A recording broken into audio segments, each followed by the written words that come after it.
Civil अदालतों में तारीख पर तारीख देने से साहिलीन को परेशानी का सामना करना पड़ता है।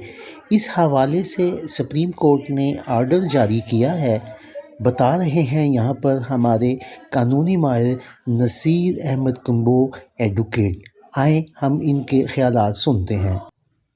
बिस्मिल्लाहिर्रहमानिर्रहीम। अस्सलाम वालेकुम नाज़रीन, मैं एडवोकेट नसीर कंबो आपकी खिदमत में हाजिर खिदमत हूँ और एक नए केस लॉ के साथ आपके सामने हाजिर खिदमत हूँ। नाज़रीन, आज हम आपके सामने जो एक नया केस लॉ जो है वो डिस्कस करने जा रहे हैं, वो सुप्रीम कोर्ट ऑफ पाकिस्तान का फैसला है जो कि मिस्टर जस्टिस सरदार तारिक मसूद, मिस्टर जस्टिस अमीनुद्दीन खान और मिस्टर जस्टिस सैयद अजहर हसन रिजवी साहब का जो है वो बेंच का फैसला है। और ये सिविल पिटीशन नंबर 920P/2023 दुनिया गुल वगैरह वर्सेस नियाज अहमद वगैरह में जो है 185(3) कॉन्स्टिट्यूशन ऑफ पाकिस्तान 1973 के तहत जो था अपील में जो है सुप्रीम कोर्ट ऑफ पाकिस्तान ने ये फैसला दिया। ये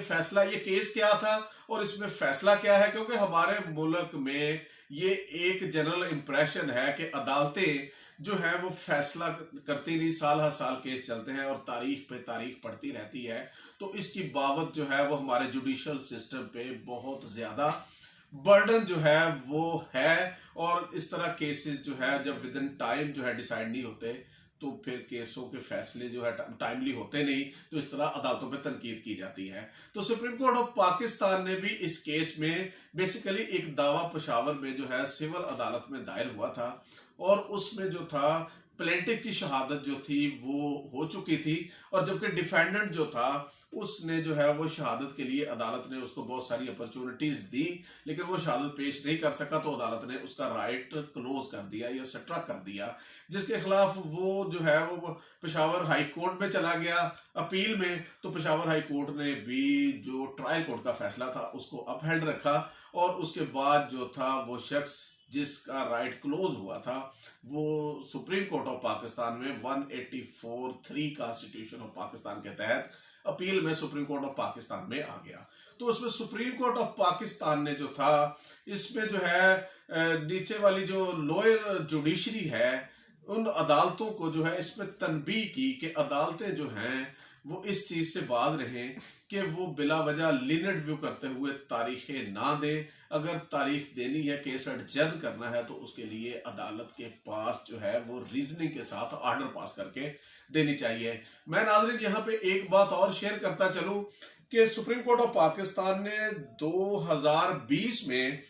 moon enterprises CNG station Rawalpindi बनाम सुई northern gas pipeline case 2020 SAMR 300 में भी इसी तरह जो है इसी तरह का मिलता जुलता फैसला दिया था, जिसमें सुप्रीम कोर्ट ऑफ पाकिस्तान ने ऑब्जर्व फरमाया था कि जो कानून में जो है वो तारीखें दी जाती हैं और अदालतों में जो ये प्रैक्टिस आम है, जजेस जो है इसको अडॉप्ट करते हैं कि आखिरी मौका, कास्ट के साथ मौका और कतई आखिरी मौका, तो कानून में ऐसी कोई प्रोविजन नहीं है, बल्कि अदालत ने सिविल प्रोसीजर कोड का ऑर्डर 17 और रूल 3 जो है रेफर किया इस जजमेंट में भी, और 2020 SAMR पेज 300 में भी अदालत ने इसी चीज पर रिलाई किया कि अगर कोई शहादत अदालत में नहीं आती, ऑर्डर 17 रूल 3 CPC जो है, तो उसके लिए एक वार्निंग देनी है। अगर कोई फरीक उस वार्निंग के बाद शहादत नहीं जाता या शहादत पेश करने में नाकाम होता है, तो फिर अदालत को ये इख्तियार दे दिया गया है कि या तो उसका दावा अदम शहादत खारिज कर दें,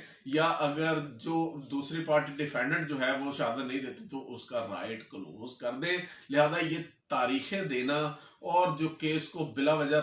जो है अडजर्न करना जो है वो किसी भी सूरत में अदालती निज़ाम के लिए बेहतर नहीं है, क्योंकि अदालती निज़ाम पहले जो है इस पर बहुत ज़्यादा बर्डन है और अदालतों पे बहुत ज़्यादा रश ऑफ वर्क है, इसलिए अदालतों को तनबीह की गई है। इस केस में भी जो है वो 43 अपॉर्चुनिटीज जो थी वो पटिशनर को दी गई और उसने शहादत देने की बजाय फिर जो है वो एक एप्लीकेशन ऑर्डर 7 रूल 11 के तहत जो है वो रिजेक्शन ऑफ प्लेंट की दायर कर दी। तो इसके लिए अदालत ने फरमाया कि 2 साल ये शख्स तारीखें लेता रहा और उसके बाद भी इसने शहादत पेश नहीं की, तो लिहाजा सुप्रीम कोर्ट ऑफ पाकिस्तान ने भी इसका जो पेशावर हाईकोर्ट का फैसला था उसको बरकरार रखा और ऑर्डर 17 रूल 3 CPC जो है उसको अप्रिशिएट फरमाते हुए जो है एक नई इंटरप्रिटेशन फरमाई कि अदालतें तारीखें देते हुए लीनियंट व्यू ना लें, बल्कि अदालतें इस चीज़ से रिफ्रेन का वर्ड यूज़ हुआ है।